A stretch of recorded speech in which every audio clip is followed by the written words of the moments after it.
What do we actually mean when we say we want to be happy? It's a curious thing, because if you stop a man on the street and ask him, he'll give you an answer without hesitation. I want security. I want comfort. I want freedom to do what I like. But look a little closer, and you'll see he's simply repeating an advertisement, a picture sold to him since childhood. And notice the absurdity. If happiness really worked that way, the men with the biggest trolleys would be glowing saints, overflowing with peace. Yet the evidence, I'm afraid, points in the opposite direction. Happiness in our culture is dressed up as possession and performance. We are told it is a matter of having the right car, the right house, the right woman, the right number in the bank. To many men, happiness means standing on the hilltop of achievement, looking down at the world and saying, "Yes, I've made it. I've won." But here lies the trap.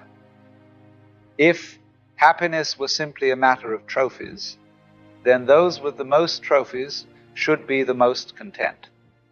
Yet history tells another story. It is filled with men and women who gained the whole world but never found peace. The man in the mansion often fills it with quarrels. The one with endless mistresses lies restless and unsatisfied. For if contentment had truly arrived, the hunt would end. Our nature is tuned for communion, not mere collection. When real contact is missing, desire skims the surface like foam on a wave, and unquenched, clamors for more. The businessman, toasted by crowds, dines alone in silence. And look around. Wherever power is divorced from peace, it curdles into cruelty. The morning papers deliver that sermon daily. Remember, a man at peace with himself has no wish to spread misery.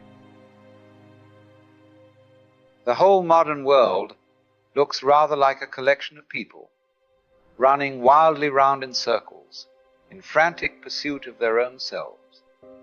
And this is precisely what happens when happiness is mistaken for possession. You chase your own shadow, and the faster you run, the further away it seems to slip. Now, pleasure is not the villain here. A good meal, a beautiful woman, a fine bottle of wine. These are marvelous, but let's be honest, they are fireworks. They flare up in the sky, dazzle you for a brief moment, and vanish into smoke. If your happiness depends entirely on fireworks, you will spend your whole life chasing the next explosion. And between each burst of color, you are left in the dark, wondering when the next thrill will arrive. Happiness belongs to another order entirely. It is not the absence of pain, nor is it a dull numbness where nothing touches you. Happiness is a vibrant aliveness. It is the quiet astonishment of being here at all. It is the recognition, sometimes so simple it almost embarrasses us, that this very moment is enough. Whether it is raining or shining, whether the market is up or down, whether people applaud you or forget your name, there is a sufficiency in the present that cannot be taken away. Imagine you plan a perfect beach day. You buy your ticket, pack your bag, set your mind on hours of sun, but the sky has its own ideas, and the rain comes pouring down. Now, if your happiness depends on sunshine, you're trapped. But if you can sit beneath the rain, taste the salt in the air, and laugh at the whole affair, you've discovered freedom. Happiness, you see, is not bending the world to your will, but meeting the world as it is. Wisdom consists in accepting what we are, rather than struggling fruitlessly to be something else. The truth is, most of us are fighting battles with life itself. We're always rehearsing the future, rewriting the past, comparing ourselves to the man next door. And in doing so, we never actually live. Acceptance does not mean resignation. as though you slump in defeat and say, well, I suppose this is my lot. No, acceptance is a deeper courage. It is the willingness to face life as it comes, with its triumphs and disasters, its beauty and its brutality, and to say, yes, this too belongs. When you begin to see life this way, a curious thing happens. You are no longer a slave to condition. You don't need the world to dance to your tune before you can smile. You don't need the applause of strangers before you can rest. You don't even need tomorrow to unfold as you expect. You discover the kind of freedom that kings and billionaires, for all their power, rarely taste. The freedom of being at peace in your own skin, here and now.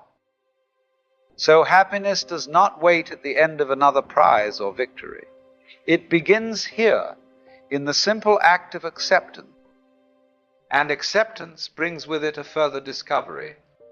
Life will never hand you only the sweet and never the bitter. To accept is to see that existence always comes in pairs, like day and night, inhale and exhale, birth and death. You cannot clutch one and cast away the other, for they arrive as partners in the same dance. It is the curious mistake of our culture to imagine we could have one side without the other. We dream of joy without sorrow, growth without decay, love without risk. But this is as foolish as wanting music made only of the high notes, or a painting in nothing but white. The contrast is the thing. Without silence, no sound could be heard. Without shadow, light itself would be invisible. And so, every attempt to resist life's dualities is like trying to separate the front from the back of a coin. You can polish the front all you like, but the back will not disappear. A man who insists on chasing pleasure while banishing pain becomes a slave to both. For the more he clings to one, the more he fears the other, and fear is the end of freedom. But when you see the joke, that joy is known only because sorrow exists, that the rise and fall belong to the same wave, then you no longer strain to hold on to one side or flee from the other. You let both move through you, and in that letting go, life ceases to be a problem and becomes, once again, a dance. Even if the dance does not always play the tune you had in mind. The storm blows in, the business fails, the lover leaves. You cannot command the music of the world, but you can decide how you move to it. Suffering, you see, is woven into life, but unhappiness is not. Unhappiness is how we choose to meet suffering. All men suffer, but not all are unhappy.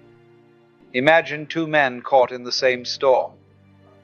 The rain lashes down. The wind cuts across their faces. One hunches his shoulders, curses the heavens, and trudges on soaked in bitterness. The other lifts his head, lets the rain stream across his skin, and laughs as if the sky itself were baptizing him. Nothing in the weather has changed, only the spirit in which it is met. The storm is the same, yet one drowns in it while the other is cleansed. This is where most of us miss the point. We imagine freedom to mean controlling the weather, securing our fortunes, bending the world to our desire, but that is not freedom. That is slavery to conditions. True freedom is the power to meet whatever comes without being broken by it. When you discover that your reaction is your choice, life changes its flavor. A defeat does not have to embitter you. A loss does not have to reduce you. Even pain, when faced without resistance, can reveal a strange depth, like the low note in a piece of music that gives richness to the whole. And so the question is not, will the storm come? For of course it will. The question is, when it comes, will you resist it or will you dance? And here is the curious secret. The world will never stop whirling. Storms will blow, pleasures will tempt, sorrows will sting, and life will keep on tugging at your sleeve with its endless demands. If you wait for the world to calm before you can be at peace, you will wait forever. The trick is not to still the motion, but to find the stillness within it. Picture a wheel spinning at great speed. The rim flies round and round in dizzying motion, yet at the hub there is perfect quiet. Life is much the same. On the rim are all the changes: gain and loss, success and failure, birth and death. But at the center there is a place that does not spin. To live from there is to let the wheel turn without being torn to pieces by it. And how do you touch that center? It begins with gratitude. Gratitude drops you into the present like an anchor into the sea. The moment you are grateful, the restless itch for something else loses its grip. You stop rehearsing the future, you stop rewriting the past, and discover that breathing here and now is already sufficient. From gratitude comes wonder. Not the kind of wonder that chases miracles, but the simple astonishment of noticing what is before your eyes, the shape of a tree, the movement of clouds, the lines on a friend's face. Most men rush through life blind to these things. But when gratitude steadies you, the ordinary reveals its quiet beauty, and suddenly even the simplest moments shine. And from gratitude and wonder, freedom arises. Not the freedom of having the world arranged to your taste, but the deeper freedom of no longer needing it arranged at all. Real freedom is when nothing, not the weather, not your neighbor, not even your own moods, has to change before you can feel at ease. The joke is that the moment you stop demanding life should be different, you find you were free already. So the task is not to control the rim, but to rest in the hub.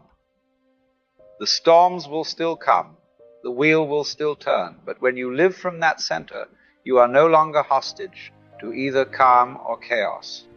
You move with life, and life moves with you. And the whole affair becomes less of a struggle and more of a dance.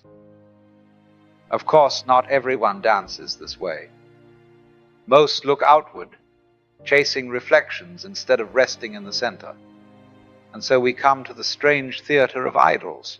Men so often bow before idols, believing they gaze upon happiness itself. They see the figure with his 50 shining cars, or the one surrounded by endless lovers, and whisper, "There, that is the life." Yet the idol is only a mirror reflecting back the hunger of those who worship. For the man with 50 cars is not free, he is chained to novelty, bound to keep adding more, lest the silence of his own emptiness catch up with him. The one with endless women is not satisfied, for if he were, the chase would end. To desire without end is not proof of abundance but of lack, a thirst that deepens the more it is fed. And the irony is that a man may hold riches in his hands, yet still feel not enough, while another, with little, may walk in abundance of spirit. For possessions are tools, not treasures. They serve life, but they do not deliver its meaning. You need food, shelter, coin in the pocket, yes. Without these, existence is hard. But once the essentials are met, piling higher and higher adds no depth to the heart. Freedom does not come from clutching tighter, but from loosening the grip. The idol paraded before us, with his endless appetites, is not a picture of joy but of unease.